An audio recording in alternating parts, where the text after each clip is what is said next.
Everybody, welcome back. This is Southgate News Podcast, Episode 5. We are recording on Wednesday, November 13th, 2024, because we had to skip last week, so our apologies. I did put out a short little, hey, no show, apologies. We are busier than a one-legged man in an ass-kicking contest kind of thing. Yeah, I'm sure people were absolutely They were devastated. They were devastated. They were bitching and griping on X. Yeah, I saw it trending.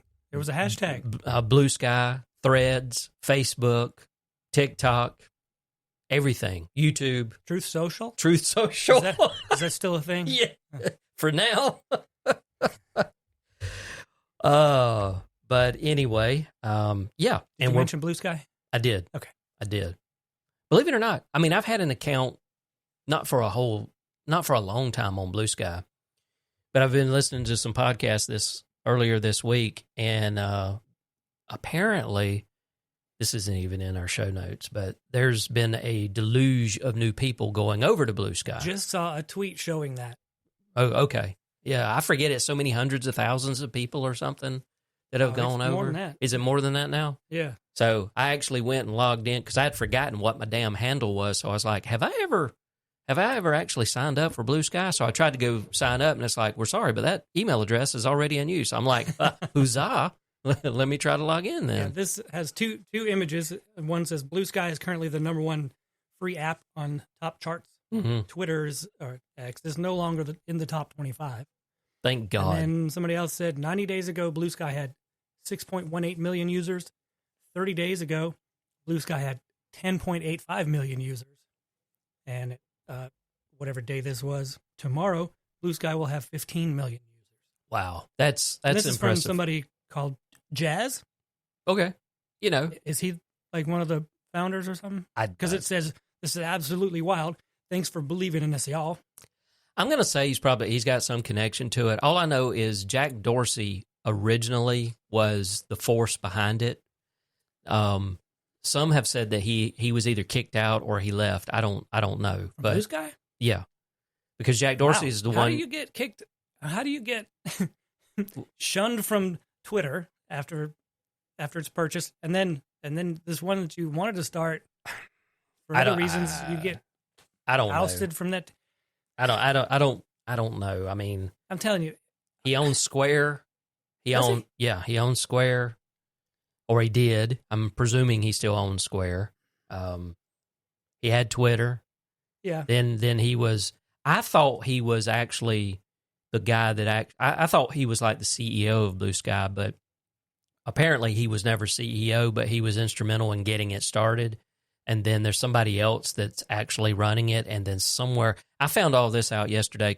Philip DeFranco has started doing a live stream in the mornings on his Twitch channel as an experiment, just to talk about news and stuff like that.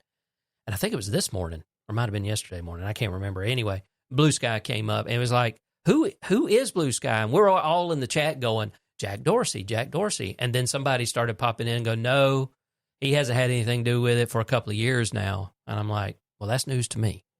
But it looks like Twitter. It looks like the early version of Twitter to me. I don't have the app. I just go to the web. Yeah. And so I made my first post on there today. Well, it appears that from what people are saying, it looks like the politically left-leaning folks are leaving X and going to Blue Sky. So now we have another thing to divide us. Yeah. Well, if you're a Republican, you go to X. If you're a Democrat, you go to Blue Sky.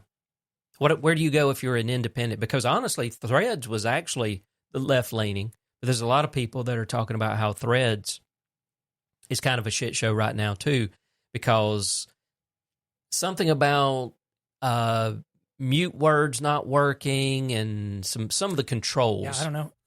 I'm still on Twitter. I mean, my account's still there. I mean, there's plenty of activity on both sides. You know what's interesting? Us right here, when we're like, we don't want to get political. Right.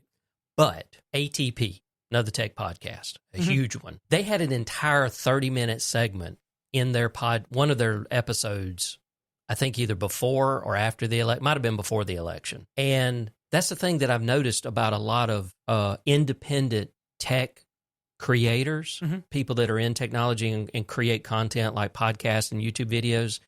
They lean left. There's very few of us that lean right.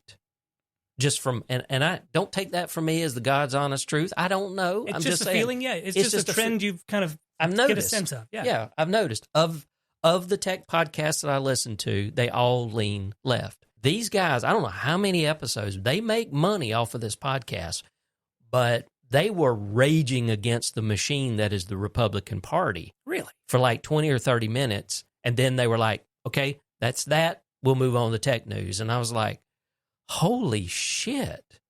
And I mean, GOG, they don't pull any punches there either. They'll basically tell you that, Trump is the devil incarnate kind of thing. They don't shy away from it.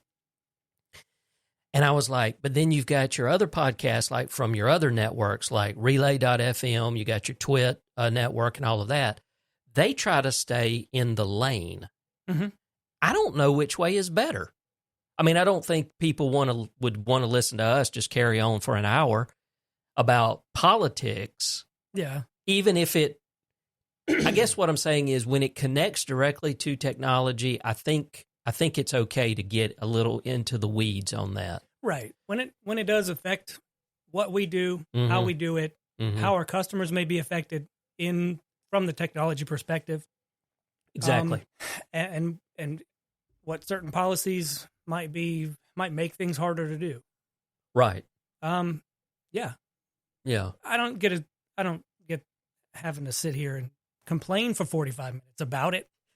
Or talk about Trump's latest cabinet picks today, which are bonkers. But anyway. Hey, look.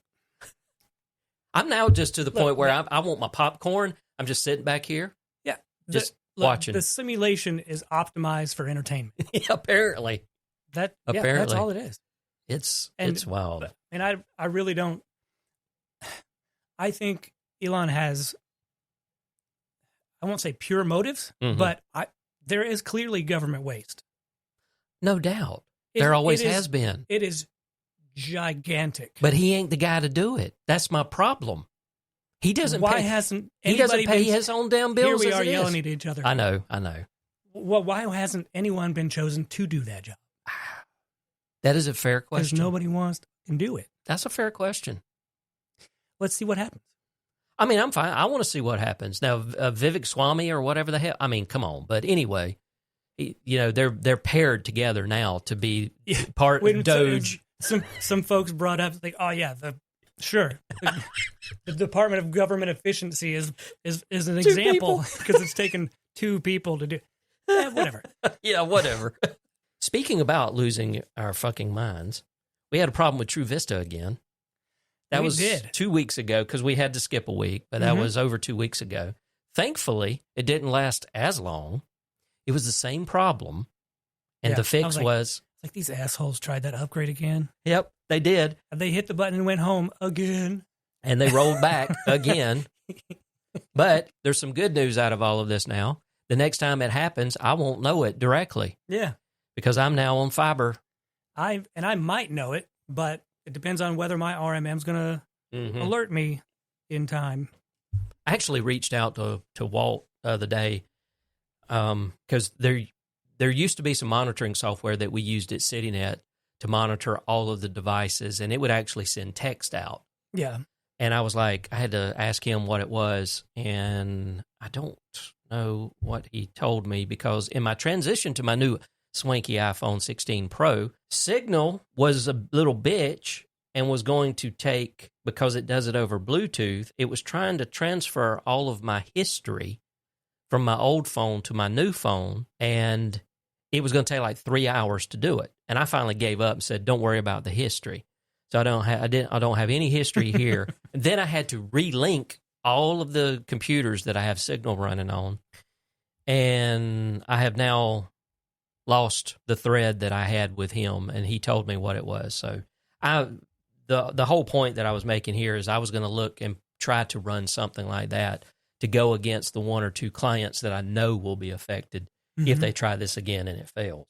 But because, yeah, like I said, it won't affect me now for whatever the reason is, whatever subnet that our ad trends are on, because we get a completely different IP address and a completely different range than what we got before. They're not affected. So I don't know. I did talk to my contact there, and supposedly they're going to make some serious changes. Apparently the sales manager for the state of Georgia is not very happy. And it was even pointed out that I'm the only reason that they even knew that it was happening again, because I'm the one that notified my contact. Their doc didn't even know. So what happens when a customer calls? That shit just... I'm up so early. I'm the first one. Oh, I've just figured maybe their not answering the customer phone. incoming calls go to dev null. I mean, up until about 8 o'clock, probably, because they don't have a 24/7 knock. That's what I scratched my head on that one. I said, look, the size that y'all are, I said, I understood the reason why we didn't have a 24/7 knock. I mean, we were only serving 30 municipal area. We were only 3,500 customers. Yeah. But you guys are serving a lot larger area. Why isn't your knock 24/7? I don't know. Oh, you had on-call guy. Yeah, I had an on-call guy till about 9 o'clock. Yeah. But then we also had those monitoring systems where Walt and Chad and myself would get notified, via paging or whatever. So it wasn't like that we weren't aware if some major catastrophe happened. We did. Yeah. Apparently they don't even have that. So anyway, we shall see. But they lost one over it. Did they? Yeah. My insurance agent. Well, I went to Clearwave to get. Did he ever give you a quote? He did. It got buried, and I found it today, and I was actually about to pull it up. Yeah, I got his first quote, and I went, because I think it's the one I shared with you. Yeah, and kind of a ridiculous. Yeah, well, I think you pointed out too. Why is it dedicated?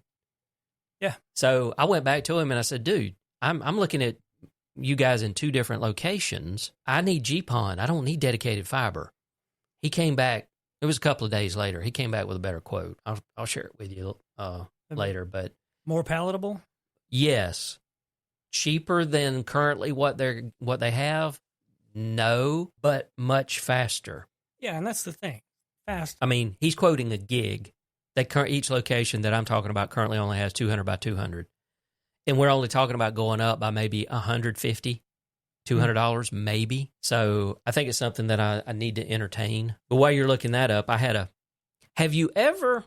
what's the weirdest thing that you've ever found that has caused a paper jam in a printer? Oh, there aren't many. I mean, label paper, the peel-off stickers. Yeah.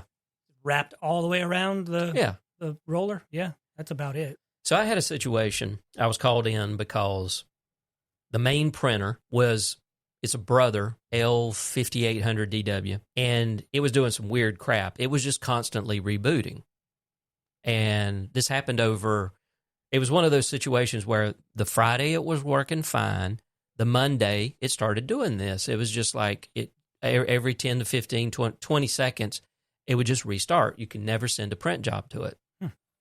And I was like, okay, so I start digging into it. Now, this is not the one that jammed. I'm getting to that. I'm building up the foundation of the story. And you'll find this probably a little odd too. So the printer was on Wi-Fi. So I took it off Wi-Fi. It stopped restarting. I was like, now that's interesting.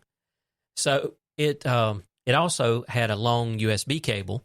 So I don't know why we weren't using that, but anyway, I made sure that it could detect, and then I would send a print job to it. The display on the printer would say receiving data, and I could have literally gone and taken a dump and come back, and it would have still been receiving data. So I was like, okay, next ditch effort. I've got a network connection here, so I connected up the network cable, and as soon as it started seeing network data, it started restarting every 20 seconds. So I was like, I have seen something very similar to this before. And I think it's a hosed up interface card. And of course, I open up a ticket with Brother and I'm like, hey guys, it's doing this. They get back to me about 3 or 4 days later and they're like, well, this is such a such a complicated issue for us to troubleshoot. We need to schedule a time to get you on the phone. And I'm like, bitch, please. I just want to know where to buy the interface board from. I can change it out. Yeah. So in the interim, there's an old Lexmark T644. This place used to use these printers several years ago. We still got them around. It'd been sitting there. So I was like, let's see if we can use this. So I fire it up. I make sure that the drivers are updated. I send a print job to it, and it immediately jams. And I'm like, okay, this thing probably hasn't run in like 2 years easily. So once I finally figure out all the access points in this printer, I pull the paper out. I'm like, yeah, it crumpled up. And I'm looking in there, and I'm like, what is that a label? What is this? So I reach in and I pull it out because it had this big clumpy thing, but not like, it was kind of flat, but it had like this little tether to it. So I reach in and I start to pull it out. Now keep in mind, this is a like a 30-year-old woman standing behind me. Mm-hmm. She's watching what I'm doing. I pull it out, and as soon as I get it out to where we both can see it, I go, ah! And I drop it. It was a dead mouse. Why did you drop a dead mouse? Somebody cue the music. I have never seen that, but the mouse had gotten in there and died, and he was flat. He was flat. He was dehydrated. He was desiccated. It was a vampire mouse. So I was like, okay, well, now that the mouse is out, let's see if we can actually make this thing print. And it printed about 2 sheets, and then it jammed again. And not only that, but it had a streak on both sides of the paper where the mouse had been of toner. And I'm like, oh no, this thing, I do not clean printers. That's just one thing. I'm like, no, not doing it. And I'm like, well, this isn't going to work. So long story short, we had an old retired, I forget the model, but it was a Color Brother upstairs. I had to get one of the tall young guys to actually get it off the top rack for me because that son of a bitch was like 25 or 30 pounds. And that was over my head. And I'm like, I'm not throwing my back out to get you a printer. So we got it hooked up. It works. It's slower than dog shit, but it works. But yeah, years ago, I had a field mouse get into a computer case and urinate all over the motherboard and kill the computer. And that was actually my cousin's computer, but I've never had a dead mouse get caught in a printer before. Or I'm going to presume he was alive when he got caught in the printer and got killed by the printer. I did have a user tell me that they found a cooked lizard in their printer. Well, that fuser does get hot. Yeah. Yeah, it's poor guy. Oh, and my last thing to get caught up on is that same client is doing some kind of new initiative, and I had the fun of setting up 12 new iPads, getting them fully updated, putting them in the cases that I bought for them. Yeah, we're at that level where it's not just one. Yeah. But it's not quite enough to go and figure out a mass deployment method. Mm-hmm. So it's just 12. Yeah.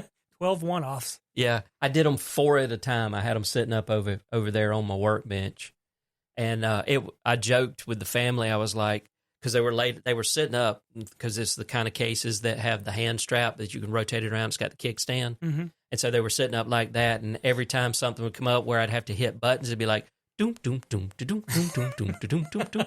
And I started doing like the Mario theme as I was doing it, and so it was interesting. I spent about 5 hours Saturday doing the first 9, and then I did the other 3 Monday morning. So what have you been up to? Did you go, since Veterans Day was Monday, did your dude call you up? Did y'all go anywhere? We would have, but he decided to buy a piece of shit 36-year-old Ford Ranger.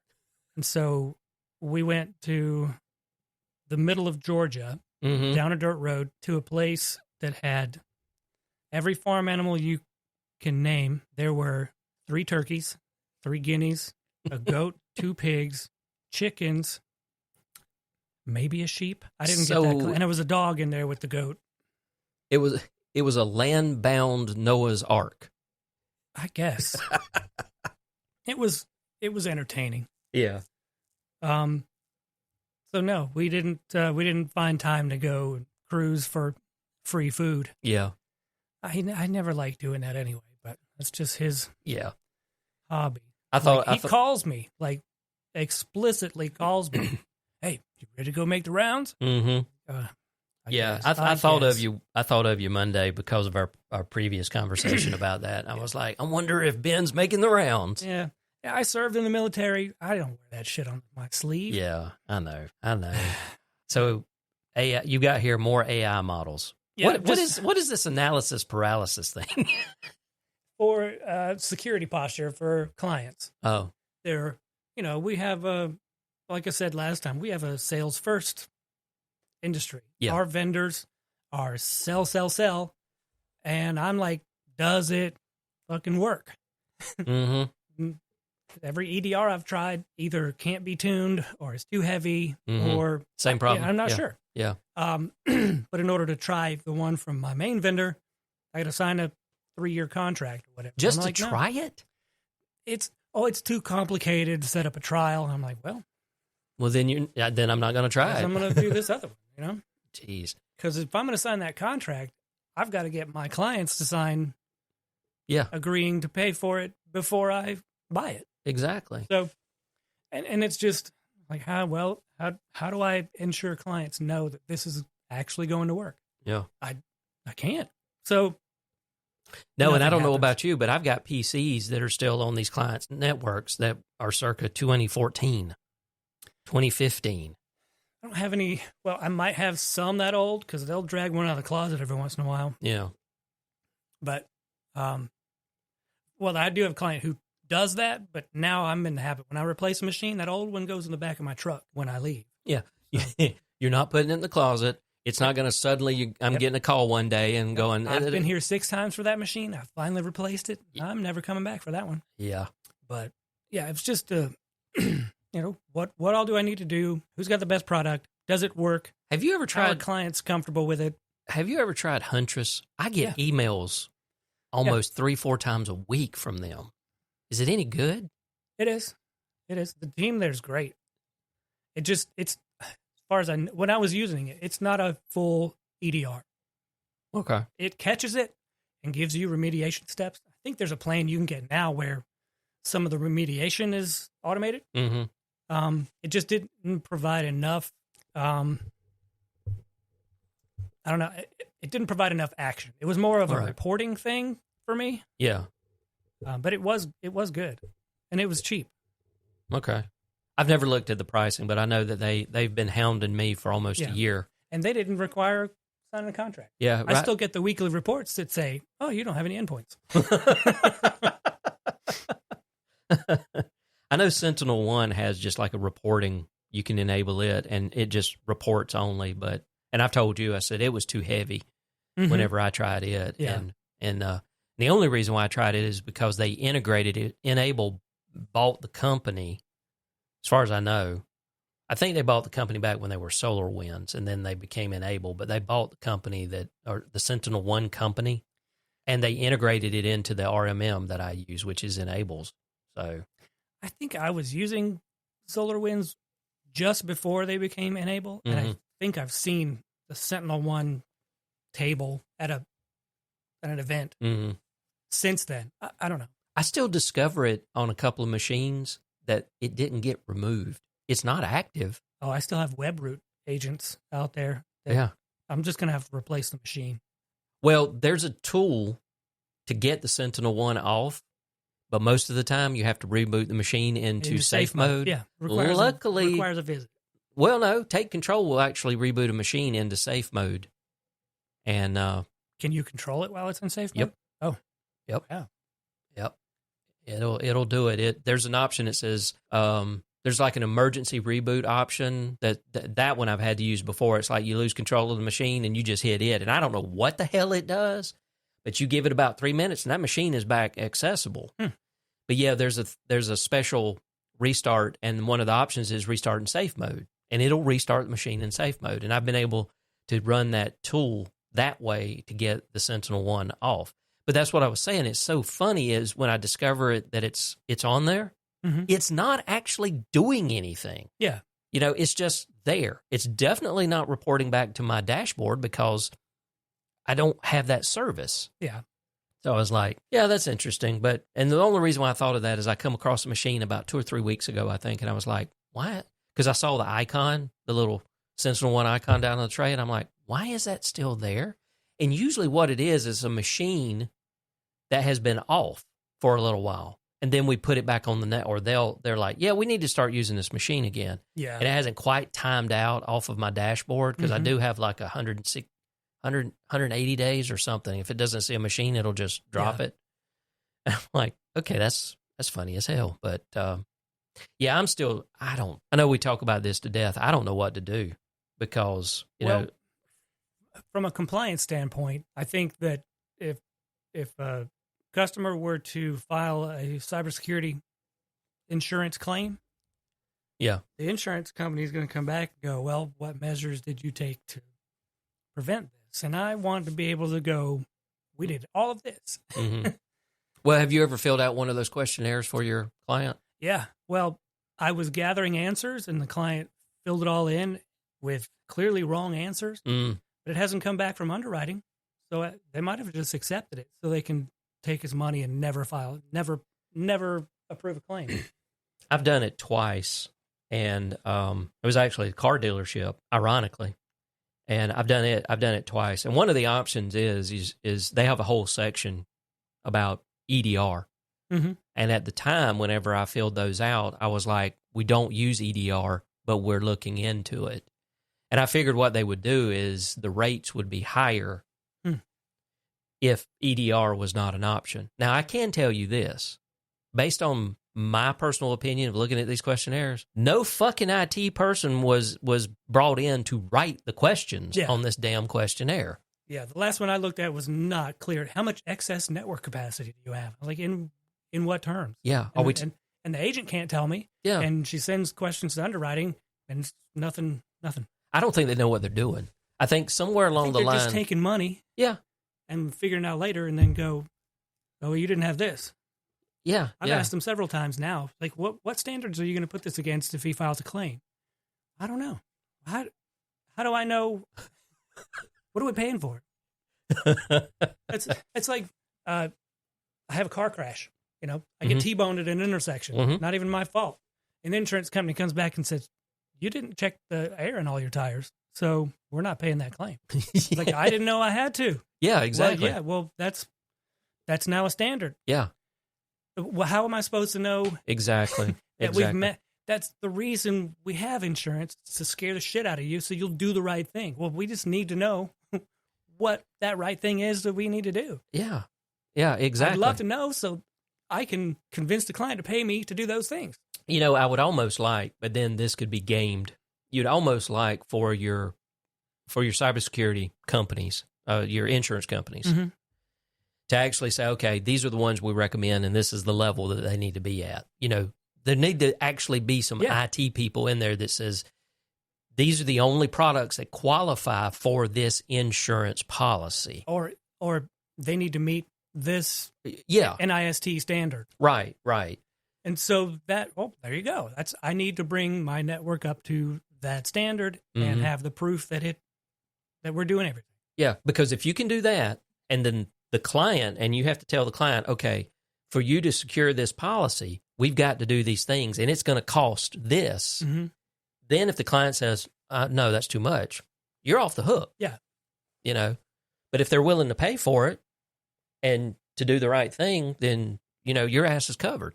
Or we could be able to say, well, your rate is this, and it'll be half of that if we do these few things. Right. Yeah. And let them weigh it. But why did it get so hard? I don't know. Just let AI handle it. I'm ready to go cut grass. Go paint houses or something. Hey, let's see. That'll be the RNA lawn service. Oh, so you still playing around with AI models? I was, but then I got busy with work. Yeah, real work. Yeah, real work. The kind that But makes money. I was sort of playing with Claude. I had the idea to build a chat bot to enter into our conversations on your chat server. Oh, okay. But That'd be then interesting. I saw something else that was shiny. Squirrel. Yeah. I do that. Yeah. And I became a premium X user. What? You're paying My the horse is very high. Wait a minute. You're paying the $8.99? Oh, $8.99 a month, or I paid the annual thing. oh, 20 or so percent, maybe 40%. I don't know. I What? paid less than $200 for the year. I'm not even going to ask why. Grok. Oh God. Access to Grok. Okay, It's okay. another model I can play with. Yes, I understand that. Here I am. I thought I was doing something great because I actually started paying for Chat GPT. ChatGPT cost me more than X Premium, but I'm going to still use that too. Yeah, I did it because I got tired of the, hey, you just used up all of your Chat GPT 4.0. Yeah. You can have it again at 11 o'clock tonight. Or you might could change models and Well, it reverts back to 3.5. So I was like, you know what? I use this so much because I was playing the game of logging out of one account, logging into another. So, because all you got to do is just keep logging in with different Gmail accounts or email accounts. yeah. I was like, no. I'll do the right thing. I've cut this service off. I've cut this off, and blah blah blah. I'll just pay for it. It turned out it saved me a lot of time. I was like, that's worth $20 a month. Yeah, I agree. I mean, Especially now they have web searches. yeah. You go, I have a question in plain English, and it'll search the web for me. Matter of fact, we're going to talk about that later down in the show notes. So you ready to get into the stories? Yeah, I had one other thing, but Okay, go ahead. no, well, I forgot what it was. Oh, So, we're sorry. good. Well, if it comes back, just jump right in. All right, so we're a little late to the game on this simply because of the fact that we had to skip a week. But instead of Apple having like a big televised, I say televised because it's all pre-recorded now, which I prefer than the live shows. But anyway, opinions vary on that. They did these videos, I think it was like Monday, Tuesday, and Wednesday, where each day they introduced a new product around the M4.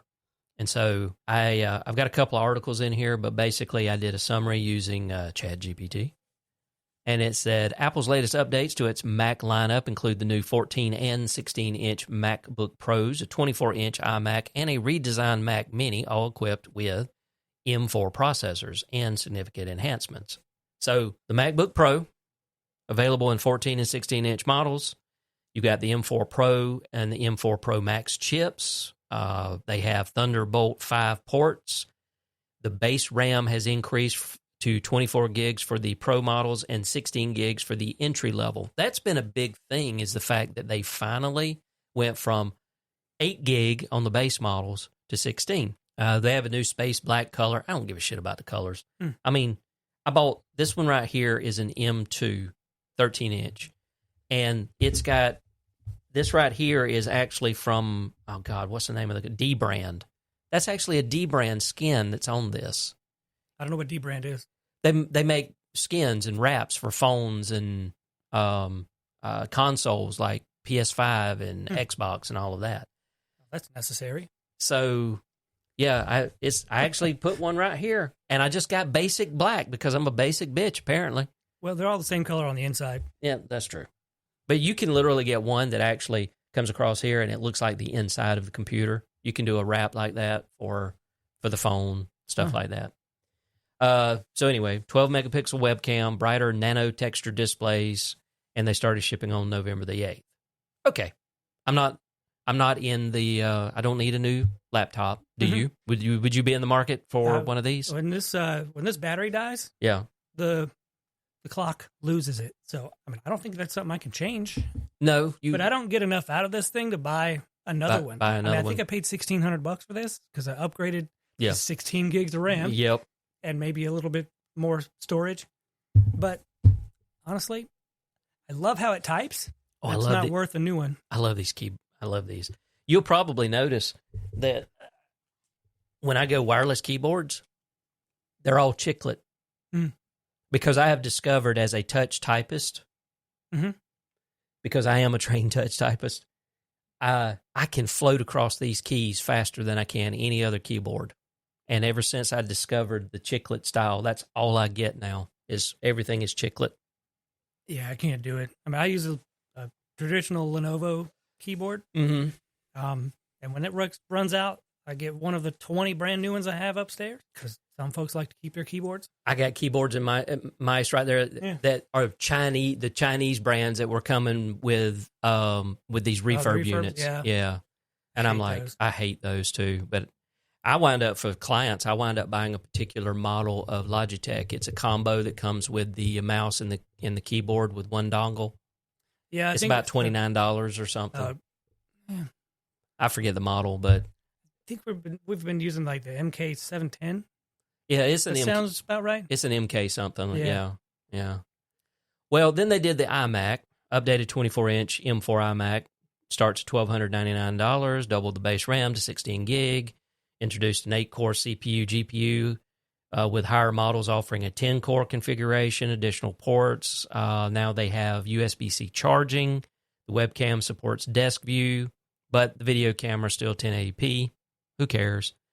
And it started shipping on November 8th.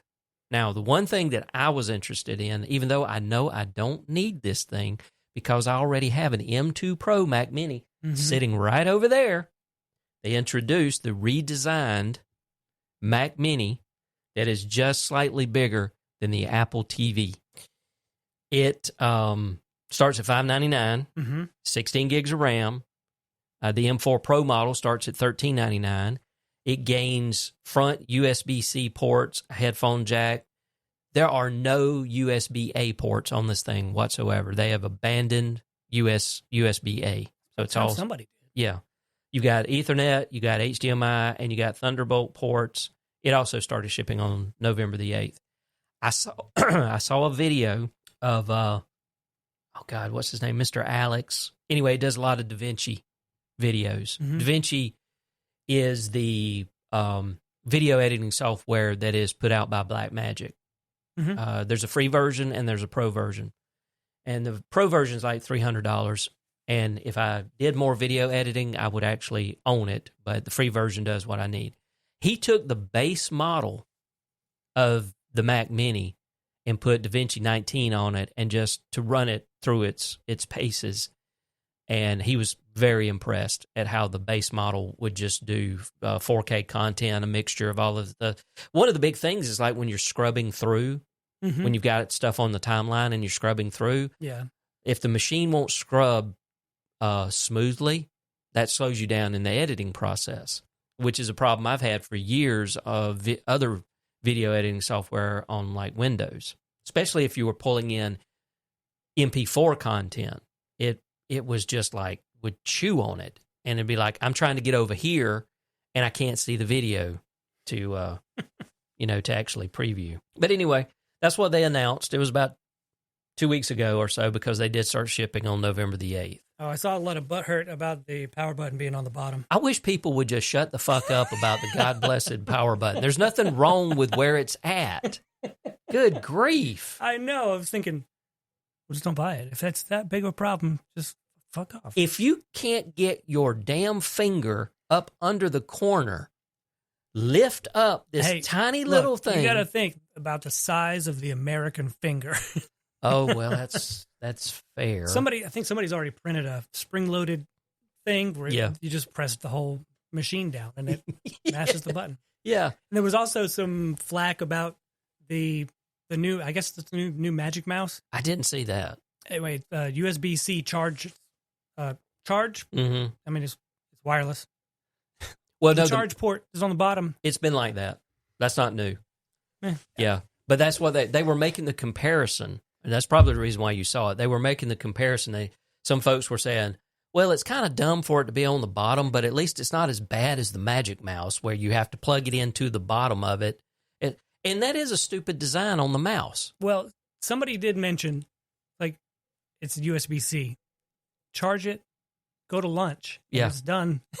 You're good for another how many weeks Yeah. on one charge? That's true. Yeah, it That's true. charges in 20 minutes, an hour maybe. I don't understand why they didn't put it on the ass end though. They could have easily moved it and put it on the ass end of it. So because that's the complaint.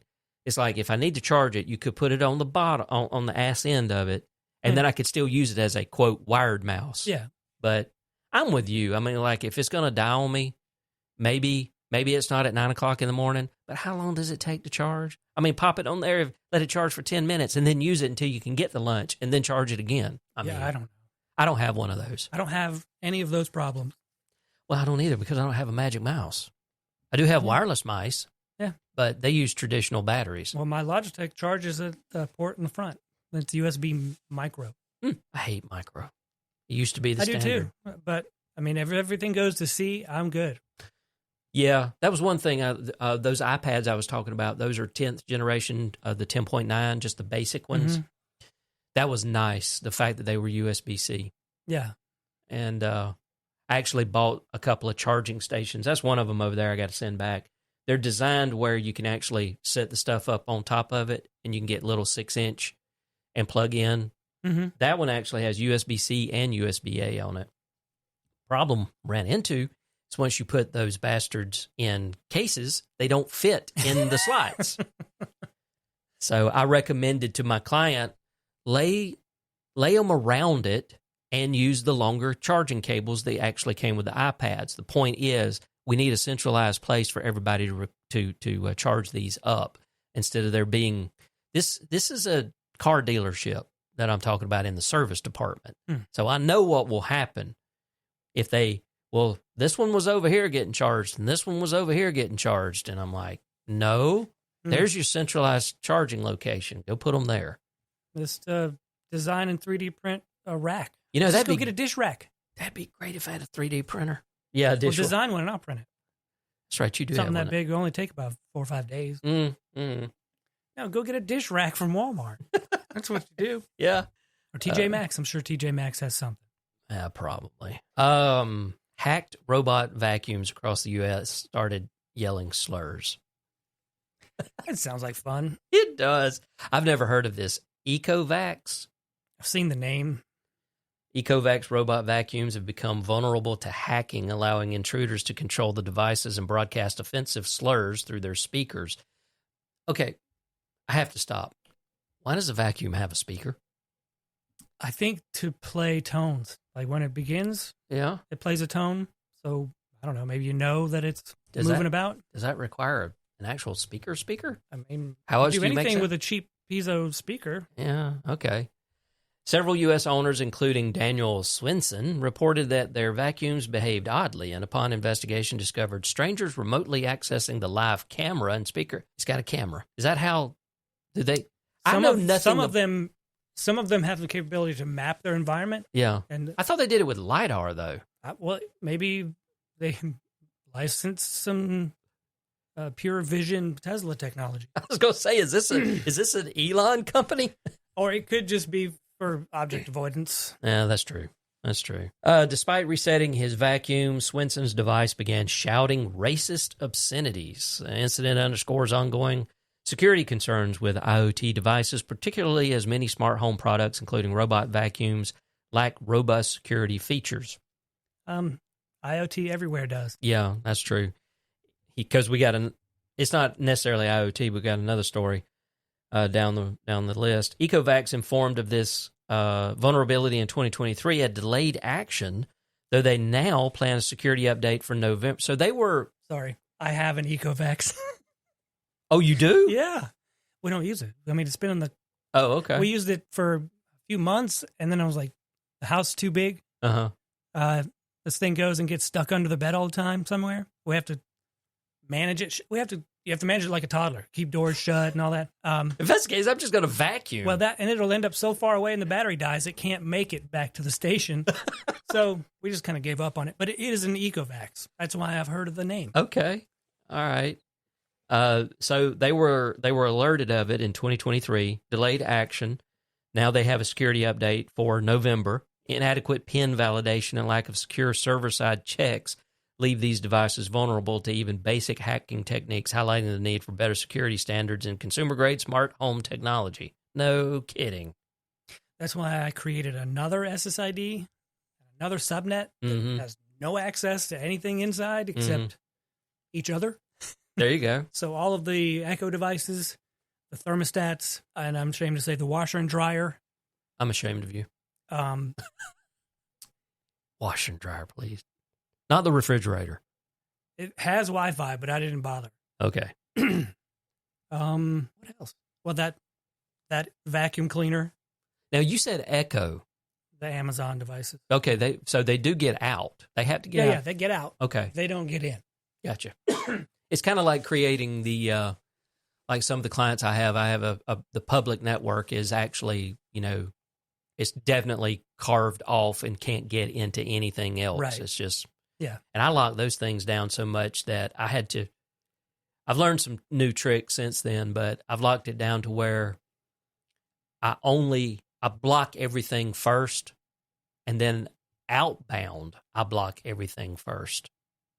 I'm blocking outbound and then specifically allow certain ports, like being able to access websites and stuff like that. I had to do that because not long at this one particular client, not long after we went to got the public network up, and they wanted it to where as soon as, and we're using Ubiquity, so as soon as someone uses the public Wi-Fi, it says, hey, go like the Facebook page, which, if you require that, by the way, is a violation of Facebook's terms of service. Anyway, so 2 weeks after we implemented that, or I should say I implemented that, we got a nice little notice. DMCA notice? From the ISP going, hey, this movie was downloaded. And I'm like, I got to looking at it and went, shit. So I locked it down. And it was like, public networks are great for your customers, but then you got assholes that just come along and it's like, well, I'm just sitting here waiting on my vehicle to get its oil changed. Let me see if I can download a movie somewhere that I'm not supposed to. Yeah. On this free Wi-Fi. But if it don't work, then they get bad reviews. I mean, there's no Wi-Fi. Yeah. Because the corporations require certain, this particular one, and I'm not going to name the dealership nor the brand, but they require a minimum of 75 megabit capacity to the public Wi-Fi. So they require Seems you have reasonable, it. Yeah. I mean, but this was also like 5 years ago. But not only do they require that you have public Wi-Fi, they require that you have at least 75 megabit. They've probably gone up now, but anyway. But I mean, it's smart what you're doing. You basically carve it all out and say, you're not getting on this internal network. I'm not going to bother to inspect traffic. Yeah, that would be a good experiment. I just don't get trust AI them. to do it. I'm not looking. We have the washer and dryer on the network for two reasons. One is, both are convenience. So we put a load in through the washer in a particular mode, delicates or whatever. We take that load from the washer to the dryer and just hit the washer link, and it knows what was in the washer last, and so it tailors that mode for the dryer. All right. So you don't on the dryer. You don't use the tweet function for it. No.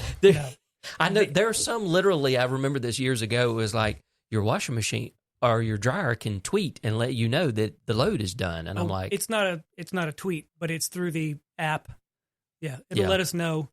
And in the dryer, it'll let you know when it's done. But maybe you're not home or whatever. You can hit a button and go, keep fluffing it until I get there. So it's just like my wife will hear her phone so she can yell at one of the kids to go swap the laundry over. I mean, okay, those are nice things. Quality of life. The app will keep track of your dryer sheets. You can tell how many you have left, but she doesn't do it, and it keeps telling her you're out of dryer sheets. So she said we have 999 dryer sheets. So it quits telling her we out of dryer sheets. So after 999 loads, it'll finally say you're out of dryer sheets again, and but she until can then, it'll just keep its mouth shut. Yeah, that's wild. But I've not put the refrigerator on Wi-Fi because I can't think of any reason I need it to alert me distract me. Mm-mm, Yeah, mm-mm. I don't know. I'll smell the milk. I'll tell you if it's bad. How about that? Exactly. I don't need my refrigerator.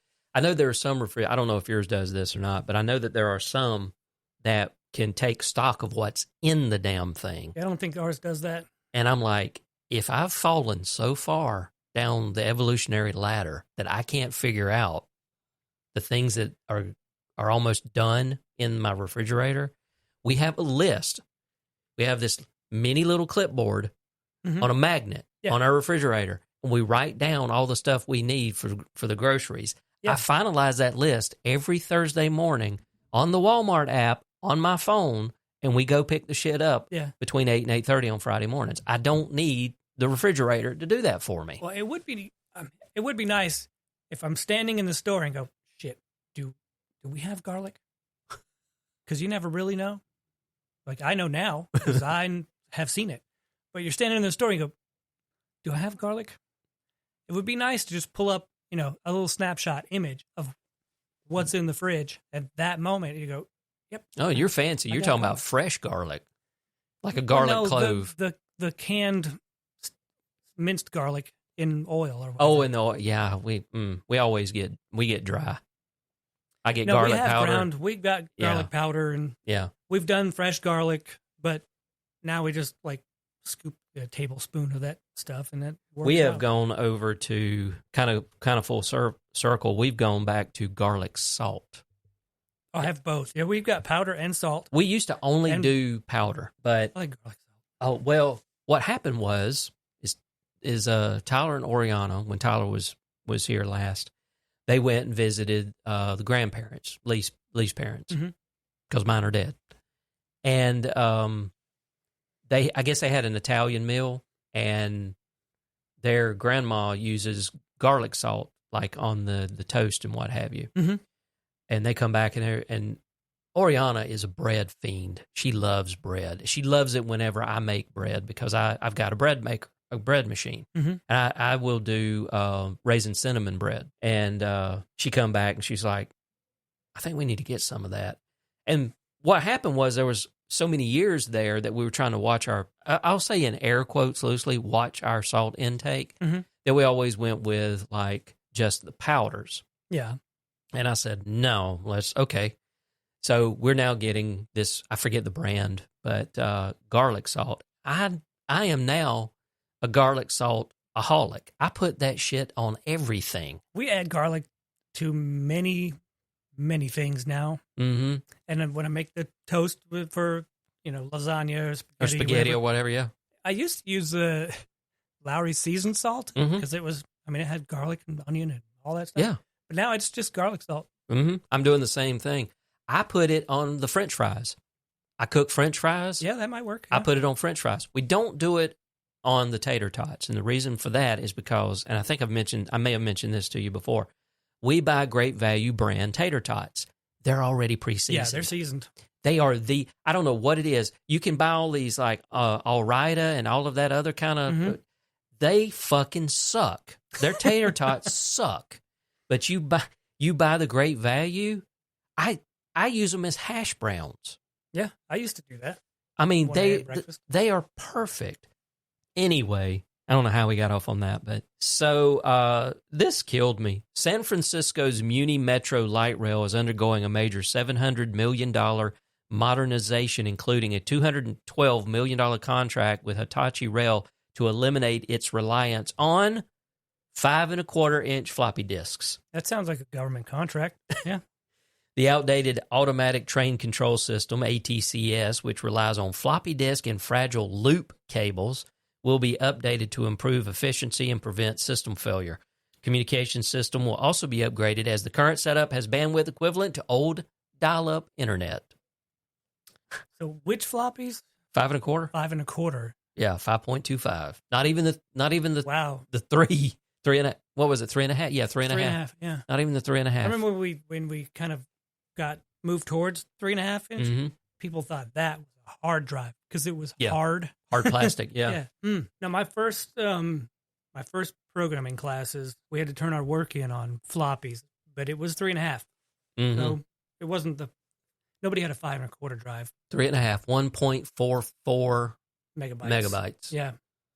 It was not enough room to hold the Hello World C++ project. All of the project files, the source code and the object code and the executable. It couldn't hold all of that. So I think we just turned in the executable on the floppy. So you didn't provide any of the code or in the project files? Maybe the code, maybe the CPP file and the executable, but you couldn't compile it on the disk because the disk wasn't big enough. Or maybe that's right. You couldn't compile it on the disk, everything, but you would turn in your source code in the executable. Yeah. They should have been I forget, Tyler could probably remember, but there was a way Microsoft had a special formatting technique that would actually format the standard 3.5, 1.44 to like 1.7 or something like that. Yeah, I don't know. Because I know that you could get software on the 3.5s for installation that was bigger than 1.44. Yeah, I think my uncle brought us Windows 95 one time, and it was on a stack. 13 disc is what I remember. That's what I remember, it being 13. Yep. First time I ever installed it, I think I borrowed it from a friend of mine, and it was 13, 3.5 floppy. It is funny calling them floppies because you could put out an eye with them, but yeah. Well, if you break them open, they're floppy inside. Yeah, they're floppy inside. That's true. I still have a case of floppies, like some of my dad's children's stories that he would read in church. And I've thought about getting those out, and before I have no way to read them. I think I've got a USB floppy drive somewhere. I was going to say, I think there's a USB floppy drive somewhere. It's probably in Tyler's room. Just like there's an external DVD reader. Might even be a DVD writer. I can't remember. Though I do have 2 laptops that actually have optical drives. That one right there. And then I've got a Lenovo down here that basically won't stay running. It was a refurb. I bought that one brand new in 2015 at Staples. And I've since replaced the drive. It came with a spindle drive. I've since put an SSD in it. I've replaced the battery once already, and I think there's something wrong with the charging circuit because the battery will not charge. Matter of fact, I'll come in and I'll turn that monitor, that TV on, and sometimes it'll actually have a low battery warning, and the damn thing is connected to power. Yeah, well, that checks out. So if you were to go over there and pull the power on it, it'd probably die. And that battery is less than a year old. So speaking of batteries, and was that you or me? It doesn't matter. Microsoft will soon charge for Windows 10 updates as part of its Extended Security Update ESU program. Businesses will face significant cost for these updates, while educational institutions will receive more favorable pricing. For the first time, consumers can also opt in, but specific conditions apply. This change is intended to support users who haven't yet upgraded to Windows 11, though the high fees might encourage more users to switch to new versions of Windows. Now, I got the answer. This is the year, 2025, of Linux desktop. Ooh, yeah. Well, for most tasks these days, with everything being web-based, that's, a little bit of user training. That's true. It's not out of the park. But, my photography clients, no. No. They run Windows software for managing this and that. Yeah. I mean, this is going to be the year I sell 50 or 60 desktops. Like brand new desktops or actual? Oh, yeah, it'd be brand new. Okay. It probably won't be 50 or 60, but it will be a refresh summer. I got you. When school's out, they don't, they're not shooting, they're not uploading and processing. I'm curious, you don't have to get deep into this, but what kind of processing power does that require? Turns out more than I thought. I bet you could do it with a Mac Mini, but it was not Windows. Well, I'd have to look at the software. Yeah. I mean, if there are Mac versions of it, I bet you that especially that new M4 Mac Mini, even the base model. Well, actually, they don't do a whole lot of processing. I mean, they do correction and a little bit of touch up, but I mean, it's almost like it's Lightroom presets. A lot of it is. Well, I know Lightroom works on Mac. Yeah. So It might be something to consider, but of course, then there's a learning curve of them having to learn a new Well, they ecosystem. love all Macs, but I'm telling you, it might. The thing is, I don't know what kind of storage requirements, but like the guy I was talking about that did the DaVinci thing, he wound up because it's got Thunderbolt 5 on it. mm-hmm. He just wound up buying a 2 terabyte. He did something I wouldn't have done, but he bought an actual case and bought it like an M.2 or whatever. An NVMe, I'm sorry, I think is what he did, and put it in a case that connects via USB-C Thunderbolt. Yeah. You could also get like the Seagate T7s, T8s, or whatever those things are that are uber fast and connect up to that if you needed the additional storage, because those ports are doing what, 40, 80 gigabit or some shit like that. I mean, it's impressively fast. Yeah, that's local storage is not going to work. Do they need it, or are you saying they got to have a lot? Storage has to be on the network. Okay, so Yeah. so they're touching up photos and stuff, it being stored on the network. Yeah, but then it's not an issue because these. Yeah. I mean, you could get by with the base 16 gig, 256 gig storage on the M4 minis probably. Yeah, for 500. Except for a few, the ones who actually use Photoshop and build like for the banners for the sports teams and all of that. They don't do that on the network. They pull it in the local, but for a lot of it, yeah, they could they could do that. I mean, it's always we've got 50 terabytes on the network, and we're having to shuffle off because I've got a 20 or 25 terabyte volume because they want to hold the current year and the previous 2 years for reprints. I can't hold the previous 2 years and the current year in a 25 terabyte volume. So you have because they are producing that much. Wow. And this is my smaller school photographer. I think they got new cameras, and so the images are bigger. Oh yeah. And they're not shooting in RAW. I don't know what I would do if they were shooting in RAW. I mean, they're shooting in JPEG, but it's nuts. 10 megapixel cameras. Wow. Yeah, because I know iPhone support, what is it, HEIC or HIEC or whatever the hell it is. HEIC. HEIC. I know they support that, but I don't know if any other like commercial cameras support that, because that is an Apple format. But I mean, hell, even on my phone, I set it to JPEG because I've run into issues where I've needed the file, and it's like good fucking luck trying to pull it up on a Windows machine if you weren't smart enough to get the codec or whatever years ago when it was free. Yeah.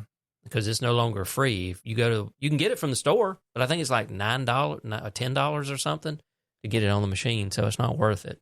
But a recent study found OpenAI's AI-powered transcription tool Whisper is prone to hallucinations where it invents inaccurate or even harmful text not present in the original speech.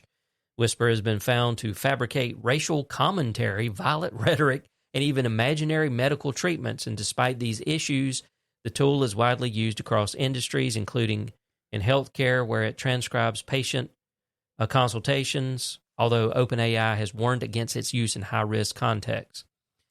And on and on and on. So I do use Whisper. I use it locally on my Mac Mini to do transcriptions. Used to of like the podcast, but now that I don't know what Substack uses, but I just let Substack do it because it does it automatically.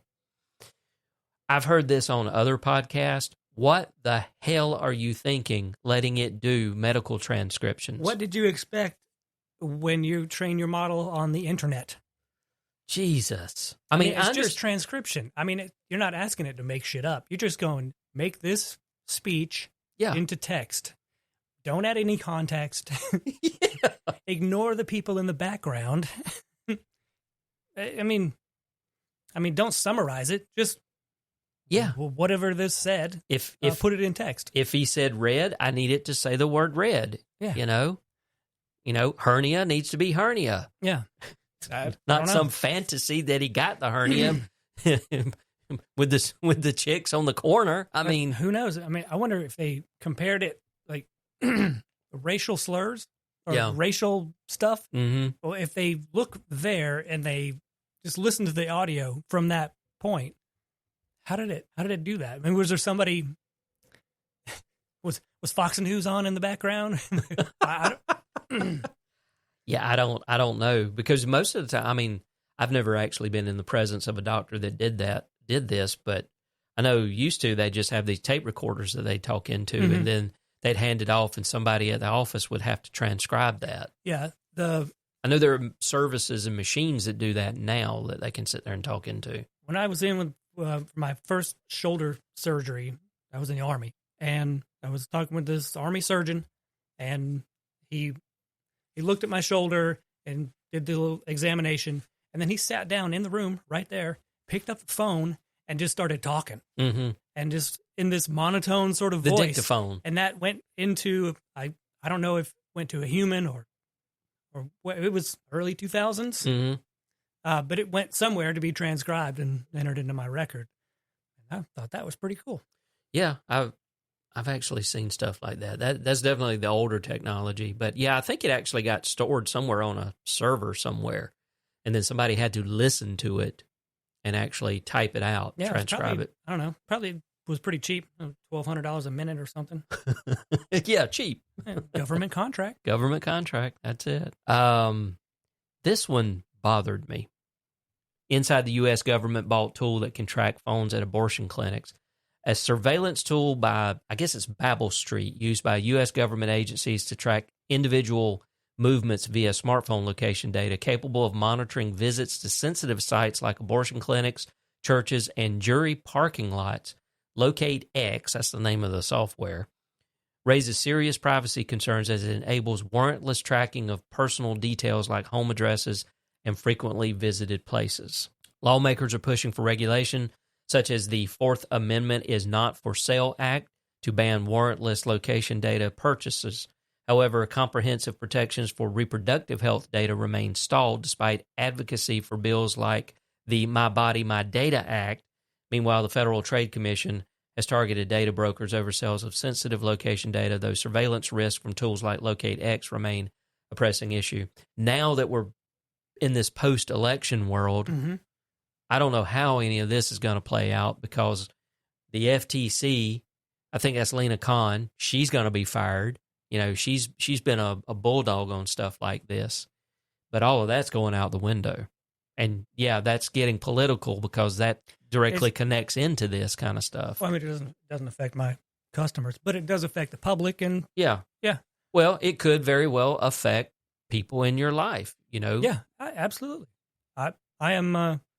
I'm against tracking for any reason, Yeah. unless explicit consent is given. Mm-hmm. No. Yeah, I'm right there with you. I mean, I'm also one of those people who's like, I got nothing to hide. But with the advent of people just making shit up, drawing their own conclusions based on what they see, Mm-hmm. you know, I don't want them thinking that I know where Atlantis is and I'm keeping it from the public. But you 'Cause are. based on my movements, But you do. if you say so. And now that you've said that, it's going to be transcribed and on the internet and become truth. You might as well just go ahead and sign up for Truth Social. Get on there. No, I have no interest in that. Yeah, me either. Unless he's got an AI model that's making progress. That's he's never. not. No. So I've got That's never no gonna use happen. for it. No. Nothing useful.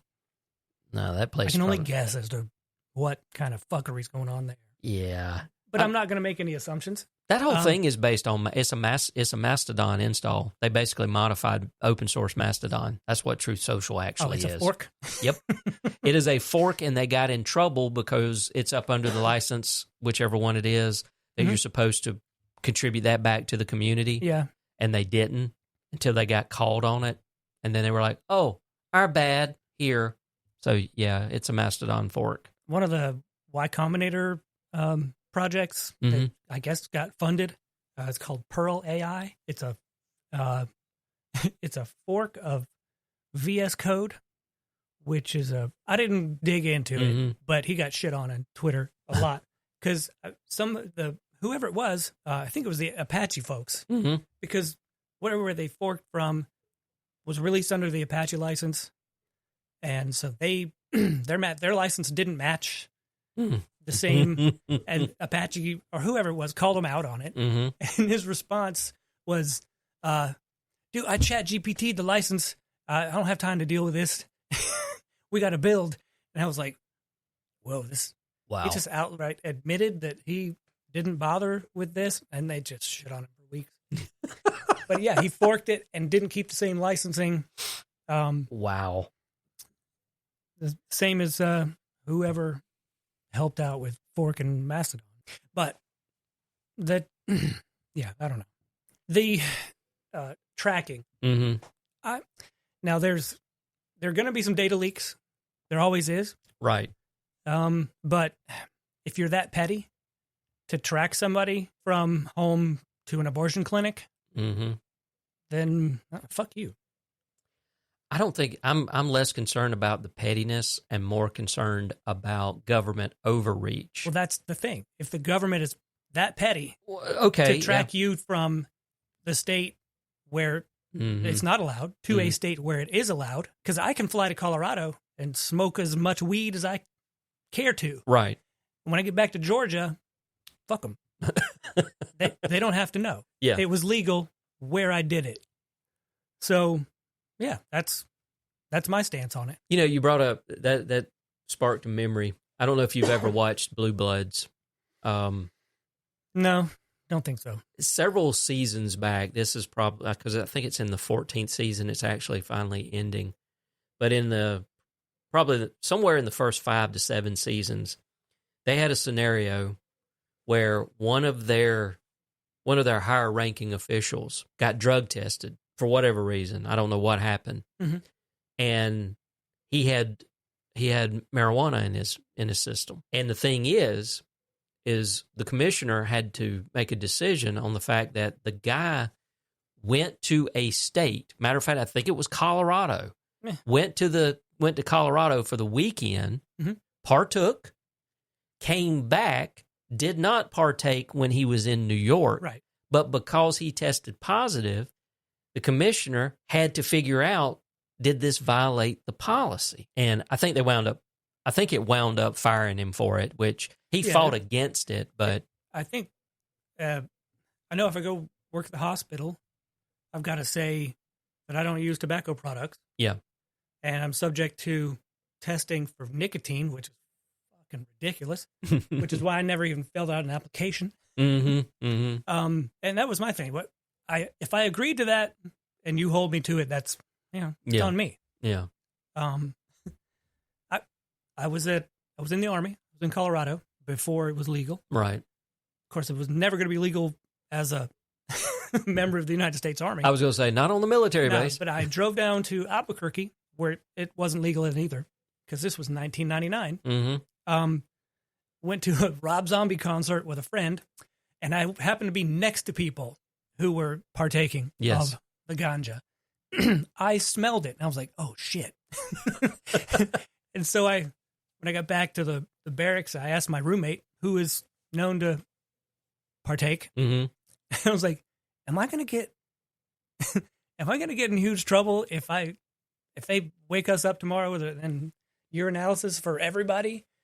And he's like, do you smoke anything? I was like, no, but I was next to it, and I got the second hand. He laughed at me.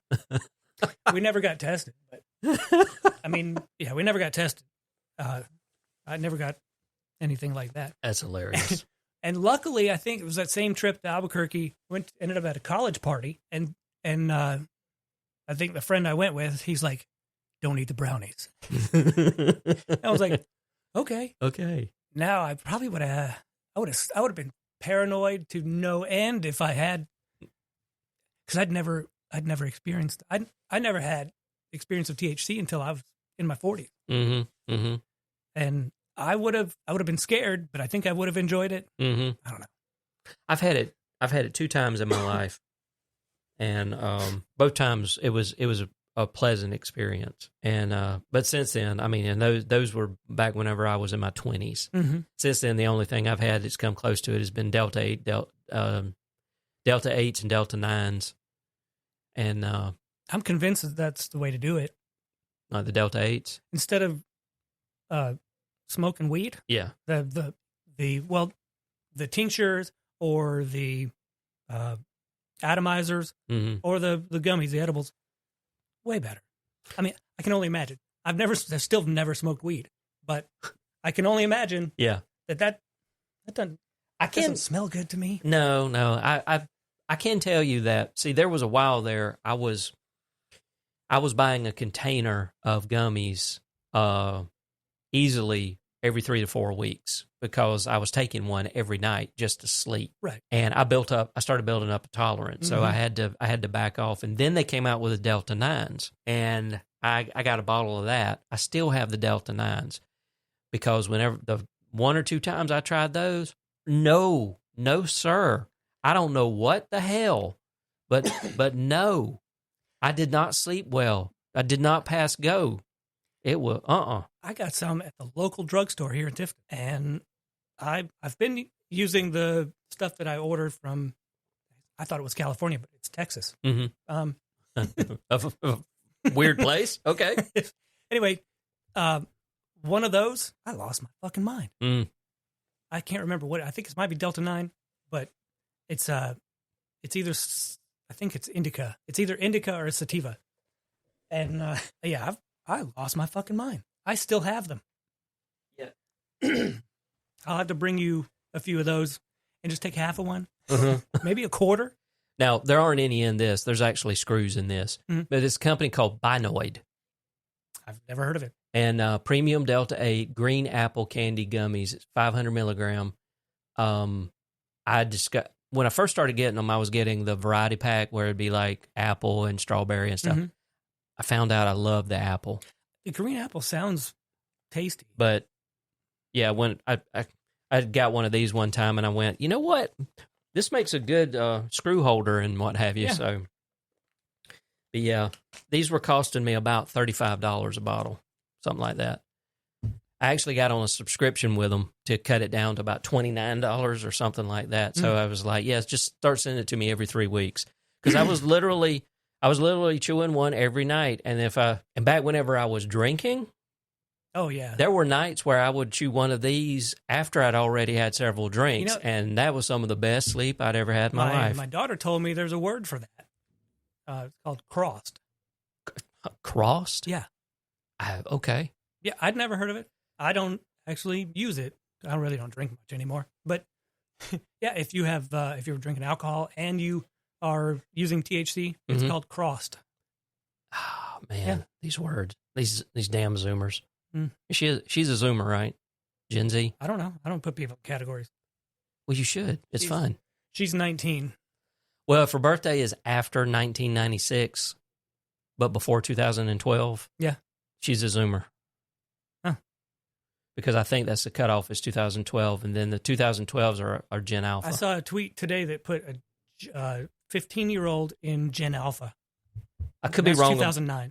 Okay, I could be wrong about the 2012. Yeah, I don't know. I don't put people in boxes like that, though. I do just because it's fun.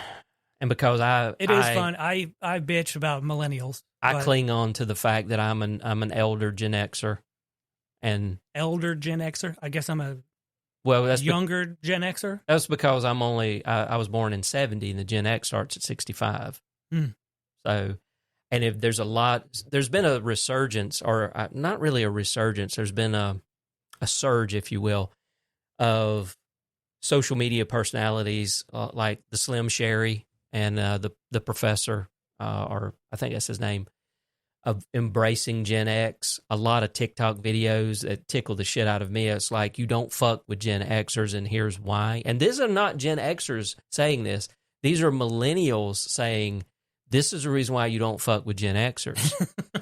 And it goes through all of this stuff about how we were raised, and, you know, we fought bears and we did this. I mean, being a little facetious. Well, but we didn't wear bicycle helmets.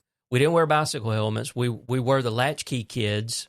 I was not one of them, but our generation were the latchkey kids, because we were the first generation where dual income was starting to become a thing. Yeah. And so our parents weren't home whenever we would get home, that kind of thing. Yeah. Again, I wasn't one of those because my mom had a debilitating disease and could not work. But that's the reason why I look at it like that, because there is a generational divide in the way these generations act and the things they say. And language is one of those things. And I get all bent out of shape when words that meant one thing, it was like the whole raw dogging thing. I was like, that's not what that means. And my daughter's like, and she'll irritate me sometimes when she'll say this, but she's like, language changes. I'm like, but it shouldn't, because this word means this, and it should never mean anything else. And that's a fucking hill I'm going to die on. Well, I mean, I've never gotten your definition of raw dogging. Raw dogging is sex without a condom.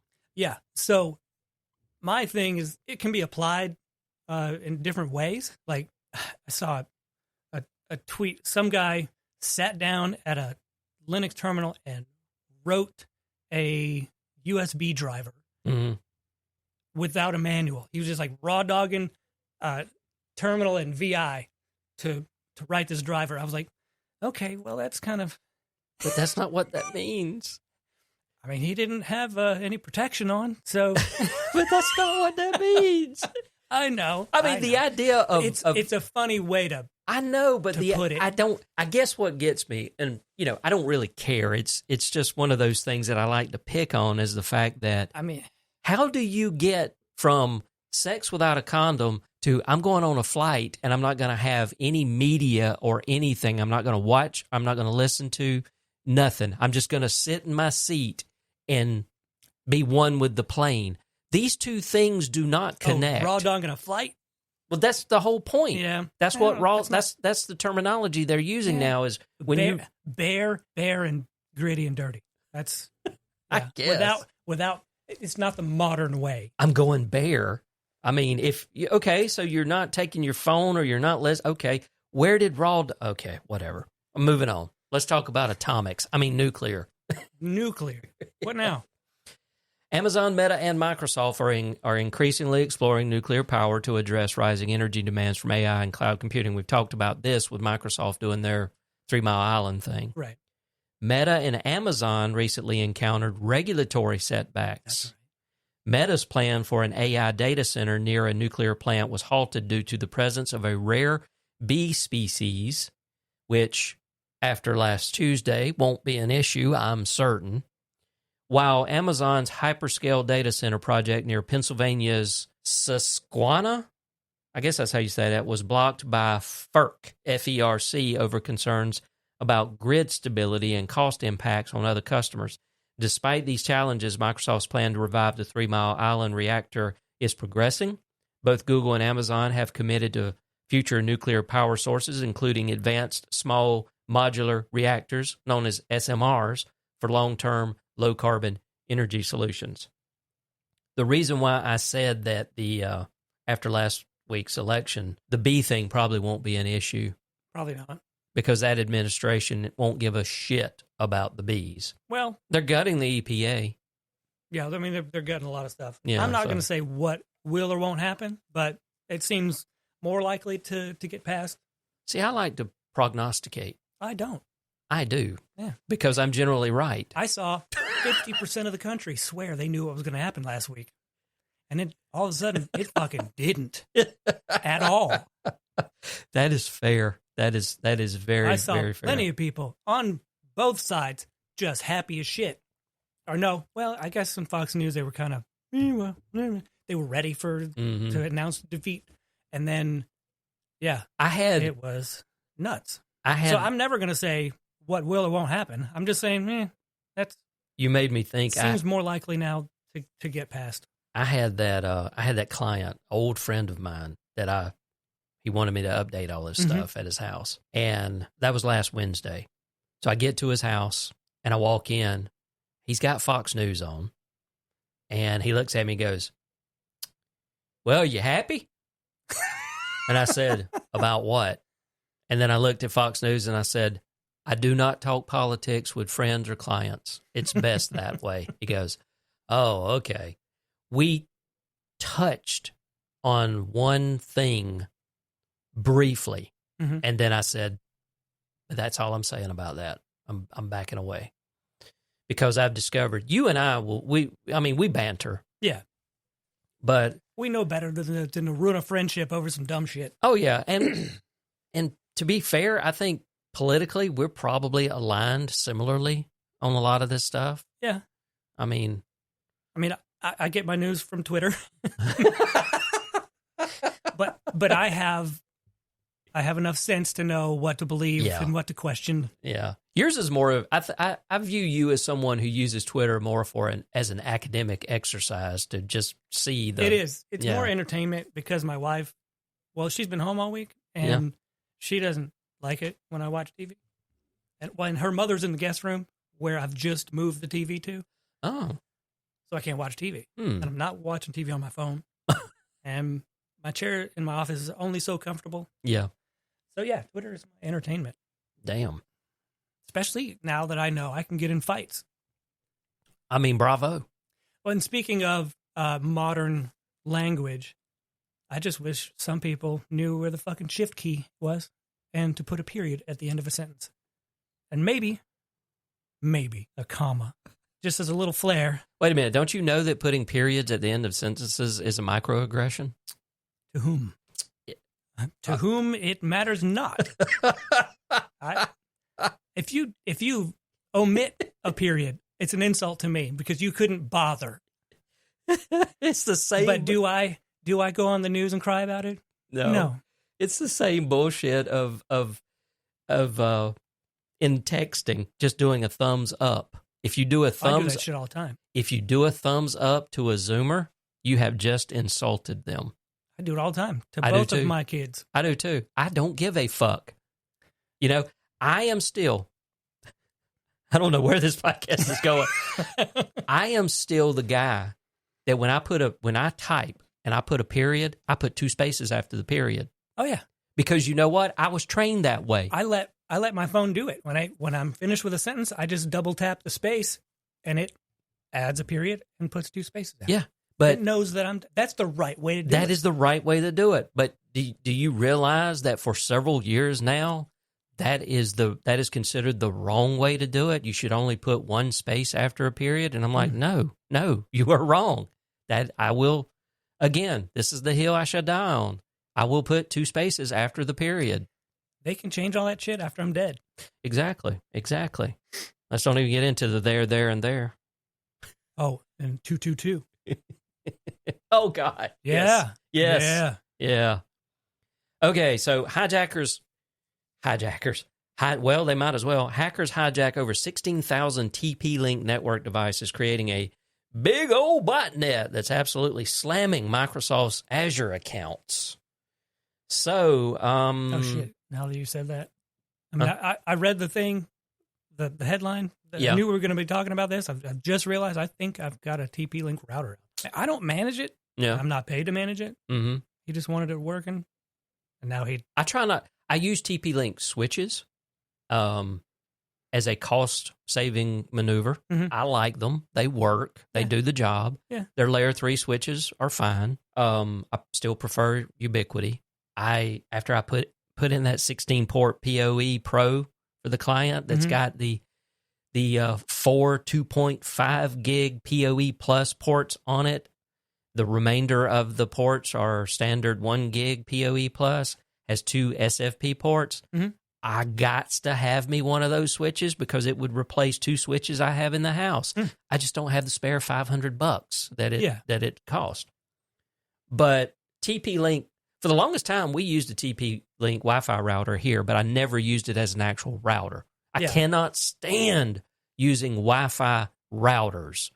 The built-in, I will hang it onto the network, and it can be an access point, and I will put in an actual real firewall. Yeah. Cannot stand those damn things. But, their wireless devices are fairly good, but, they turned them into a botnet named Quad 7, which is conducting massive password spray attacks on Microsoft Azure accounts.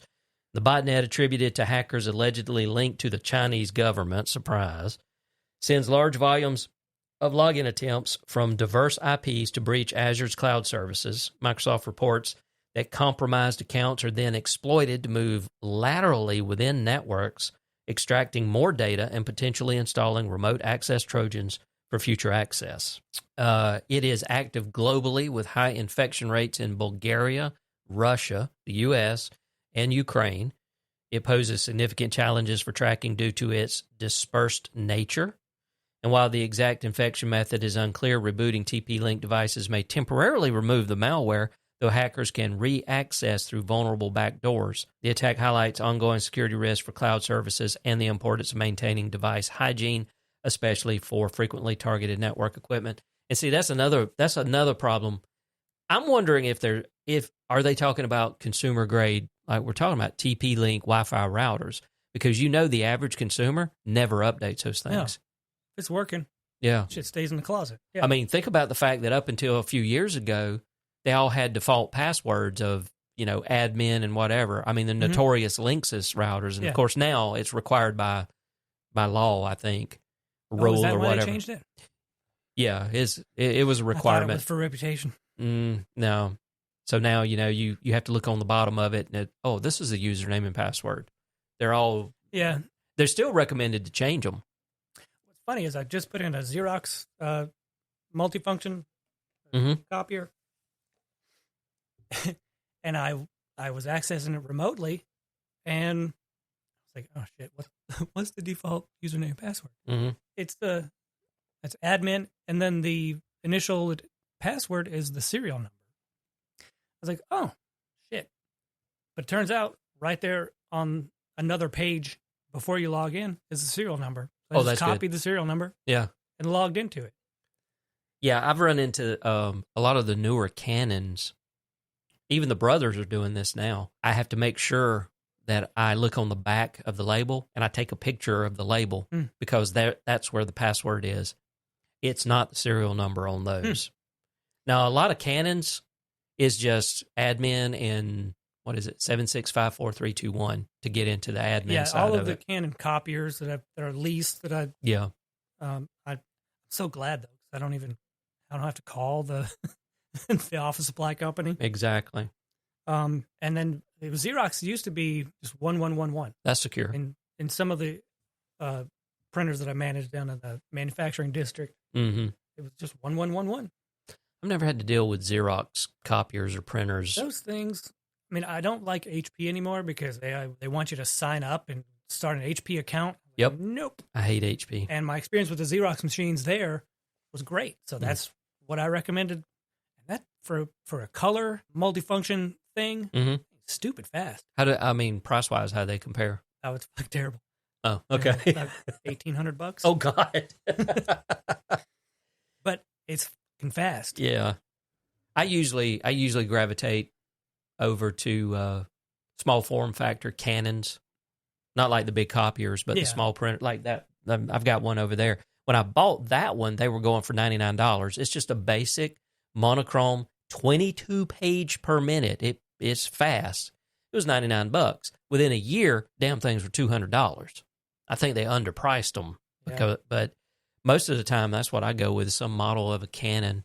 The this Xerox, it's the VersaLink C415, and if I remember correctly, color up to 40 pages a minute. Wow, or more. That's fast. 42 maybe. Yeah, and that's like first page out in 7 seconds.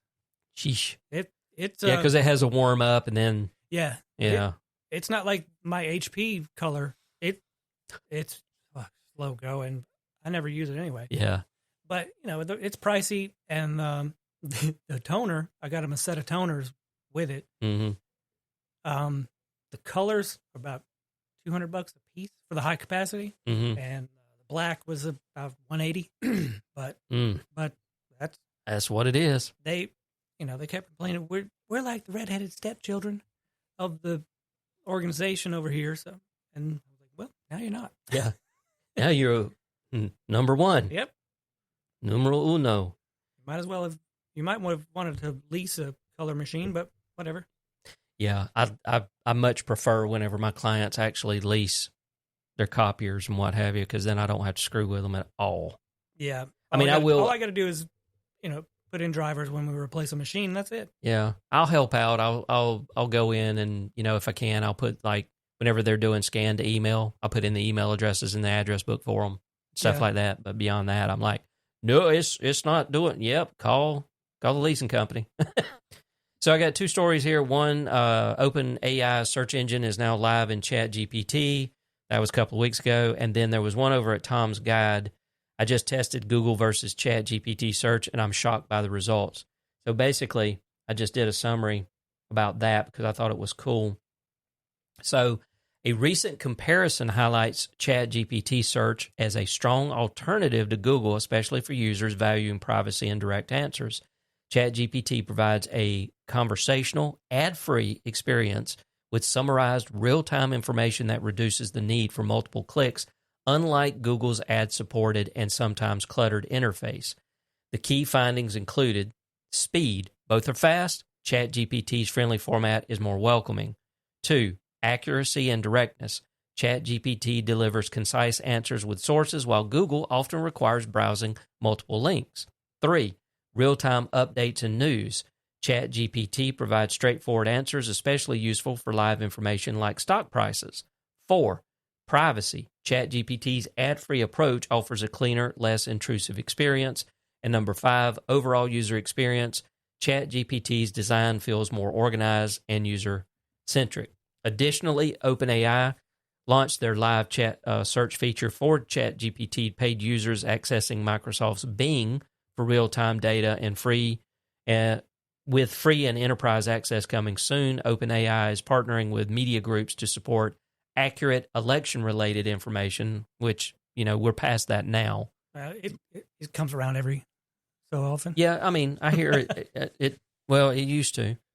But anyway. Well, I can tell you that next election will be a lot different because Trump won't be on the ticket. Yeah, well, that's true.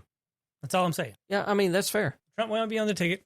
Nobody's up for re-election in that particular sense, unless Vance runs, but that's down way far in the future. Yeah. So it's going to look a lot different, and so it's still going to be looked over. It's going to be under the microscope. I mean, hell, we won't even know what version of ChatGPT we'll have at that point, or if it's 6 or 7 imploded on itself and hallucinated or what have you. Yeah. Have you really tested it? I mean, like I said, Tom's Guide, he went through, and every test that he did, ChatGPT was the winner against Google. Oh, I believe it, because ChatGPT is not, their revenue is not driven from advertising. Advertising, yeah. The reason you got to click 17 times to read one article in a newspaper is so that it can reload the ads. Yeah. And then sneak one right under your mouse just before you click exactly. read more. Read more, yeah. I haven't really put it through its paces. I've done some preliminary, like cursory searches with it now, but I've just used it when I needed to use it. Yeah. And I click the web search button when I want something that's current. Yeah. I'm not looking to look up a command syntax or have it write code.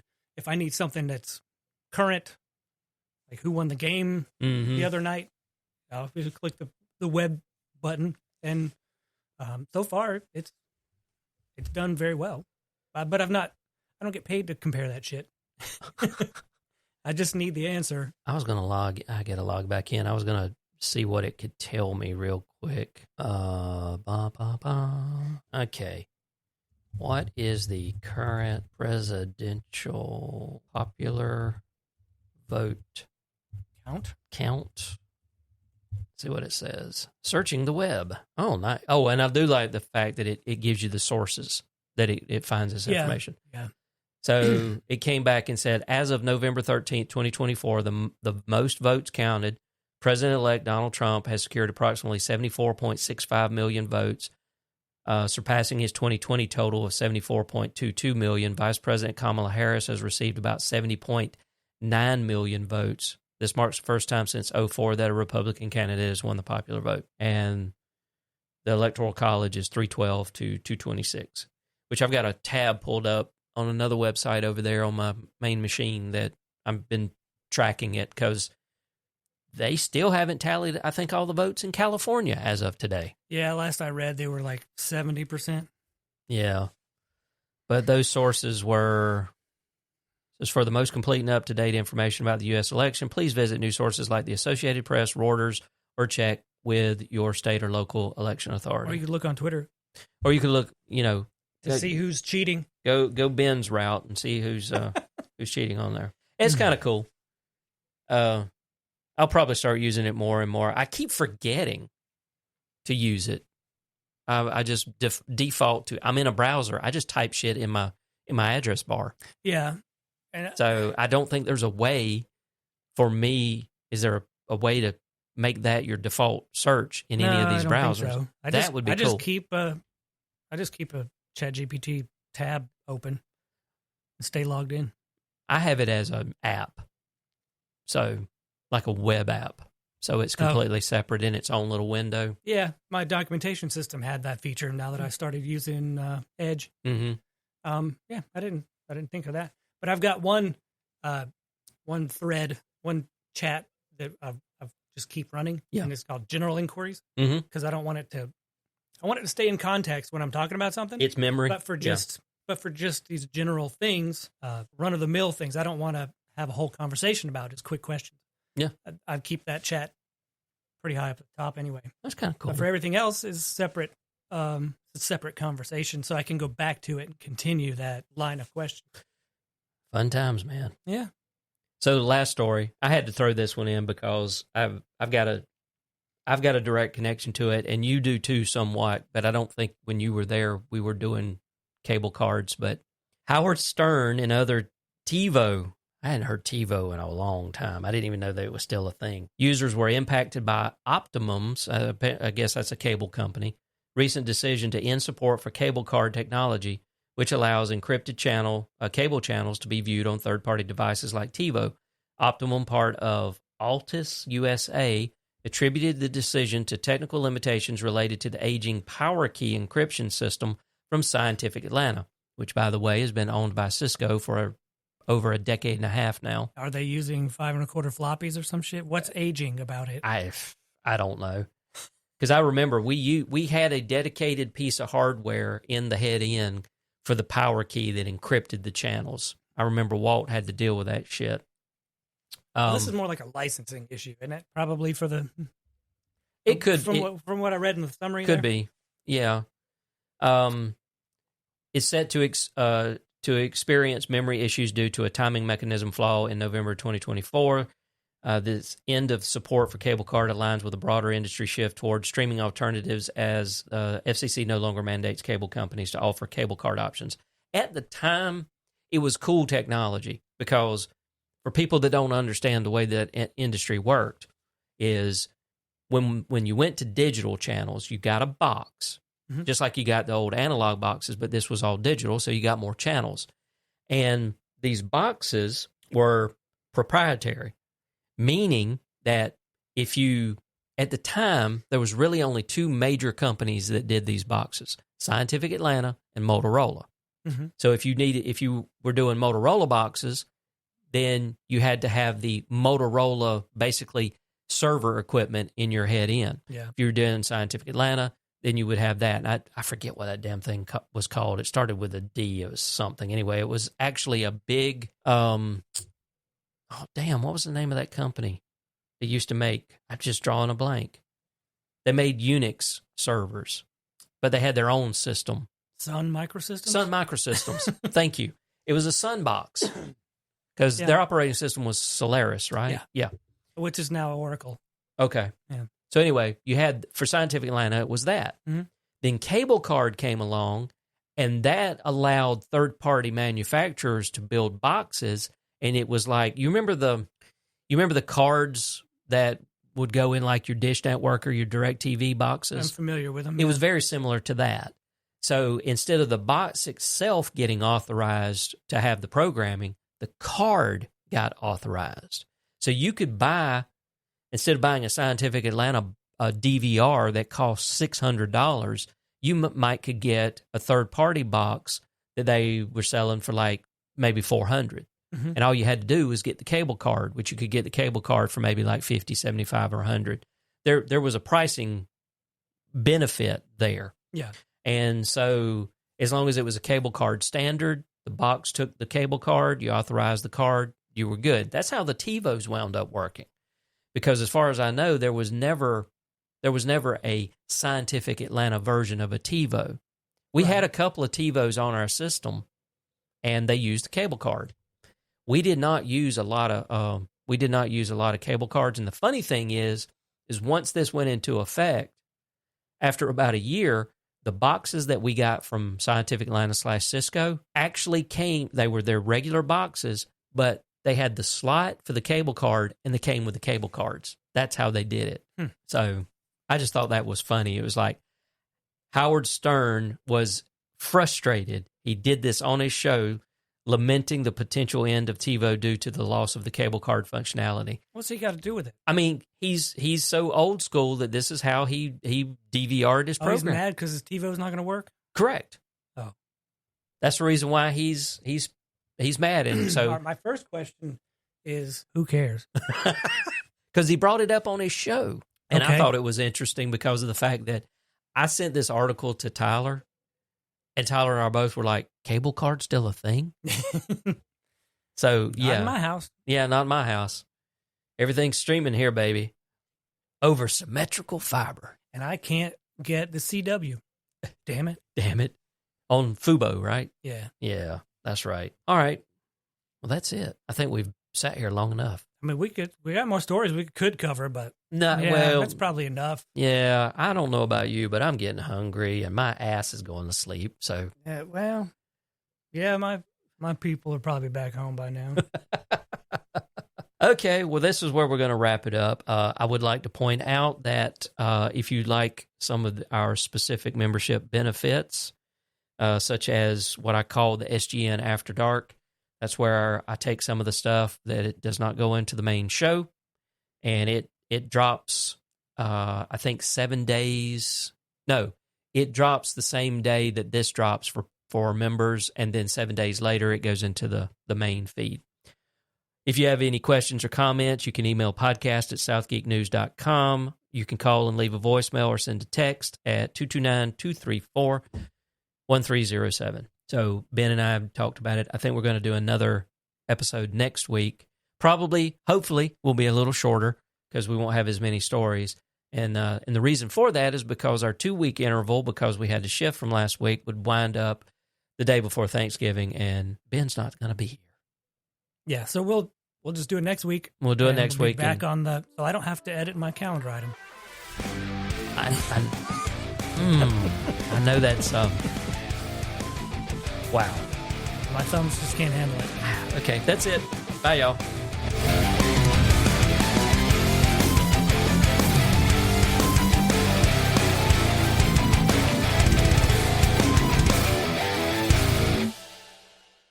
This has been a production of Tifton Media Works. Check out all our podcasts by visiting tiftonmediaworks.com.